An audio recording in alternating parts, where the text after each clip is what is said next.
di leen présenter sama bopp rek di leen wax ne je suis le président de l'équipe d'eau-dorade. Je fais partie des membres fondateurs de l'équipe d'eau-dorade depuis 2012. Donc actuellement maa ngi déroulé rôle président bu baax a baax. Di nuyu aussi sama mbokk mbëri fi nekk encore une fois Tidiane Faye ak Koulim Dioum Moussa Ndoye nga xamante ay Coenche waa les grands champions yi fi nekk nga xamante ne ñoo yitee làmb ëllëg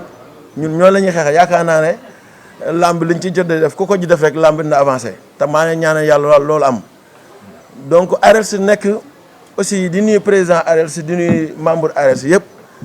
man nag boo gisee ma ñëw jàpp ci liggéey bi. C'est parce que dafa am ñoo xamante ne yëguñu la xew man j'adresse directement à la ministre man Matar Ba laay waxal te boo gisee may wax ak Matar Ba peut-être il n'est pas au courant ce qui se passe donc actuellement li xew nii nga xamante ne làmb dafa nekk en crise depuis longtemps ñu war a ñëw sponsoriser làmb war a def lu nekk donc gis nañ minimisation yi am ci làmb yëpp. Donc actuellement bu ñu ñëwee tey mënuñu tey ku ne woote kuréel wax ku ne woote kuréel wax AREELS mooy lépp li nga xamante ne mooy dajale président écurie yi ak président wu école de lutte ak boo nee école de lutte man lépp écurie laa ko jàppee donc kon lu mel noonu bu taxawee ñëpp dañu war a ñëw jàpp si liggéey man loolu laa gis moo tax ma engagé wu yaa même pas longtemps la engagé wu dama ñëw dugg mais dama dugg ba jeex parce que dama ko gëm AREELS bi dama ko gëm man nag fi AREELS yi dem. ay ambition yi AREELS am yëpp d'accord baax na mais actuellement sama xel xam lan la pourquoi ñi génnee ay milliards jox ko yeneen secteurs yi bàyyi làmb ji pourquoi la minimisation de la lutte lan moo tax ñi minimiser làmb ji actuellement fi mu toll man loolu mooy sama xeex te ñun pare nañu pour jàkkaarloo gars yi parce que bi ma waxtaanee gars yi nee nañ pare nañu pour def marche bu sunu problème réglé wul dañuy réglé marche parce que dañuy def marche parce que mbër yi fi woote yëpp ci ginnaaw AREELS lañ nekk il faut que ça soit clair ñit ñi xam loolu ministre xam loolu président xam loolu ñiy woote ñëpp ci ginnaaw AREELS lañ nekk xëy na ñii di génn di wax dañoo am tour et tout mais AREELS mooy la base arène bi yëpp AREELS mooy base parce que président yi fa nekk te président la ñuy écurie la ñuy subventionné subvention yi génn ñi am récépissé lañ koy jox. loolu la ñu xam chaque année actuellement nag affaire bi dafa xaw a doy waar mais li ñuy xaar mooy subvention yi ñi génne ko jox ko écurie yi jox ko président écurie yi loolu mooy yoon seen digganteeg promoteurs yi seen digganteeg amateur ñun loolu lijjantewuñ ko ndax AREELS am na promoteur boppam yu fi nekk di tëgg ay làmb donc AREELS il peut gérer tous les rôles man loolu moo nekkoon samay kàddu di leen wax ne pare nañu pour jàppale AREELS man maa ngi ci ginnaaw AREELS yeneen mbër ñëpp woon na ne ñu ngi ñëw ci ginnaaw AREELS incha allahu taala te AREELS ca kaw ca kanam champion yi ca kaw ca kanam. pour fond Covid bi ñun dañu dégg ci ay nit ñu ne kat fond Covid bi nga xamante ni bii moo war a permettre ëllëg ñu organiser ay làmb promoteurs yi rek ñoom la ñuy jox ñu ne kat mbër yi ak environnement mbër yi maanaam écurie pourquoi waruñu am ci fond boobu surtout que aujourd'hui ci li ñu jot a lire fii. Les artistes jot nañu 5 milliards 500 ci compte ministère et que dinañ ko jot ñun nag ces 5 milliards là bëgguñu ñett wala ñeenti nit séddoo ko bàyyi mbër yi bàyyi école de lutte yi bàyyi vraiment managers yi bàyyi ñi nga xamante ni ñuy démb toog nañu at du moins parce que ça va faire 1 an sous peu de temps ñu war leen bàyyi noonu en rade ne promoteur bi dañ lay jox xaalis nga fay mbër mi fay journalistes yi fay organisateurs yi fay ñëpp te yenn lutteur bi moom dañ koy delloo rek xaalisam mais lan ko joxoon comme avance nu muy demee lekk na ko de mbër mi lekk na avance bi bu yàgg parce que da doon organiser wu buñ ko joxee promoteur bi jël xaalis boobu ñëw jox le reliquat loolu kan moo koy nangu en tout cas ñun mbër bu topp suñu ginnaaw en tant que déggal say président déggal say responsable say secrétaires généraux et autres kenn du la def loolu dégg naa ne nag am na ay xale yu nga xamante ni dañu war a organiser wu il va falloir que l'on voie naka moom lañ koy defee mais ñooñu dina waxtaan ak ñoom ñu ne fonds boobu kenn mënu ko def te waxtaanul ak ñun parce que nag mënuñu organiser lamb sans pour autant ñu passer par les écoles ak écuries de lutte. Donc fonds Covid boobu bëggoon nañu buñ koy def ñu fexe ba nga xamante ni bii liñ ci bëgg incha allahu dinañ ko am. wax naa ko léegi ne lutteurs yi jot nañ seen xaalis bu yàgg école ak écurie de lutte yi masuñu ci am dara tey jii mënuñu defar làmb mu yegg fenn fi te jaaruñu par école ak écurie de lutte. wax naa ko sànq ne tey jii réew yi nga xamante ni ñoom ñoo fi développé wu muy Chine muy Inde ci seen culture moom la ñu jaare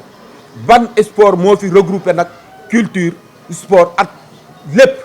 man yaakaar naa ne moom mooy làmb la fii ci biir Sénégal. Donc il va falloir parce que moom rek moom la ñuy seetaan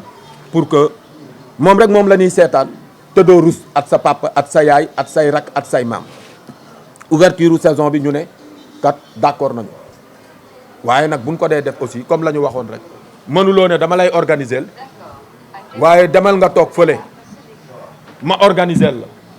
loolu dafa am benn tubaab bu ko wax dafa ne lépp luñ may defal te teewuma dañ koy def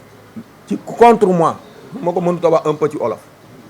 lépp lu luñ ñuy defal yéen mbër yi bu fekkente ni bii dañ leen di defal te liñ leen di defal tooguñu waxtaan ak yéen mais boo moytul ñu def musiba parce que am na loo leen bëgg boo leen ñu ko waxul du ñu ko xam. ñun it am na lu ñu bëgg suñ leen ko waxul yéen doo leen ko xam. fii nii ci sunu point de presse bii ñëpp yëg ko ku fi teewul yàq nga ko parce que nag ñun les écoles ak écuries de lutte ñun ñooy làmb tey bu fédération amoon ñun ñooy jiite la fédération. pourquoi te CNG la muy def ñun la koy defal comme CNG la muy def ñun la koy defal le ministère la muy def ñun la koy defal tey jii ñu war a développer wu dem sax au niveau national international yaakaar naa ne il est important aujourd'hui que ñu jox ñu cër. il est important à ce que ñu xam ne mënuñu def dara sans pour autant que kii donc nag damay wax ne yéen journalistes yi dañ leen di gërëm dañ leen di sant parce que làmb ji bu yegsee fii dañ waxante dëgg am na loo leen ci liggéey mais nag des na gis naa ne très souvent ñu ñuy invité parfois ci biir rajo yi ak télévision yi ak journaux yi ñu leen ciy génne est-ce que c'est ceux-là les véritables acteurs de la lutte est-ce que ñoom la moom moo taxoon ma ni tey ku teewul fii yàq nga ko parce que nag sa waay fii la sape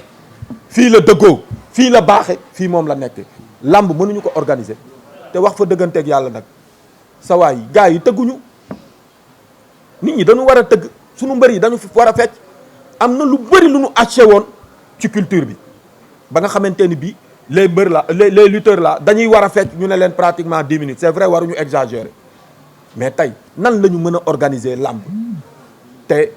ay tëggkat nekkuñu fa waaye bëgg nañu tuuti public est-ce que xam ngeen ne arène bi xam ngeen ñaata place la 22000 places mooy gën a yaatu Demba Diop te 22000 places yi li ko andi mooy lan mooy ay ci chaise ngay toog bu fekkoonte ni bii danoo dindi woon chaise yi dafay dem 40000 places parce que benn place bu nekk ñaari nit mën nañ ci toog ce qui veut dire que ni tey jii bu fekkente ni bii bàyyi nañu fukki nit yu nekk ci place yi ñu tànn ci benn nit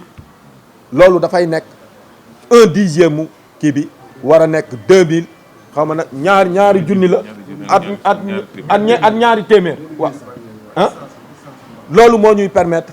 distanciation sociale bi ñu mën ko kii maanaam bu kii toogee fii ñu bàyyi waxuma sax benn place dañuy bàyyi ñaari place keneen toog foofu te ñun les écoles ak écuries de lutte ca buntu ba dañ fay teg ay nit même 1 mètre bi ñu wax pour dugg si ci biir sax ñun suñu wàllu bopp nañ ñu bàyyi ñu bokk ci organisation bi c'est pourquoi ñu wax ne fii kenn mënu fi def dara te ñun bokkuñu ci loolu yépp nag dañu bëggoon pour que ensemble avec les lutteurs parce que nii ñu def tey ji je voudrais que suñu fi jógee dinañu woo mbër yépp ci une réunion importante bu nga xamante ne bi dinañ leen wan naka moom la ñu war a mën a def bu ñu bëggee sax ñu defal leen simulation maanaam wan leen naka moom la ñu war a mën a def ba nga xamante ne bii feebar bi au moins bu ñu yeggee ci loolu du ñu sonal xool leen sama gars yi kan moo fi takkul masque ñëpp a takk masque. le gouvernement du Sénégal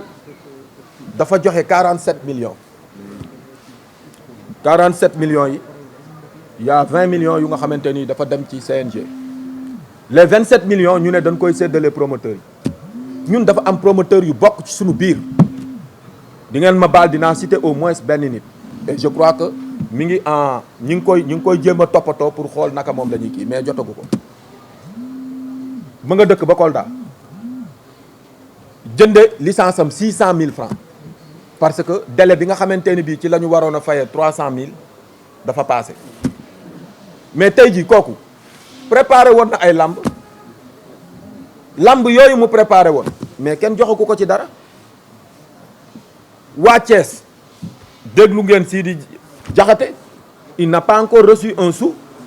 C'est vrai, hein, Pape Abdou Fall qui organise un combat de Siteu, il a dépensé plus de 5 millions pour le moment.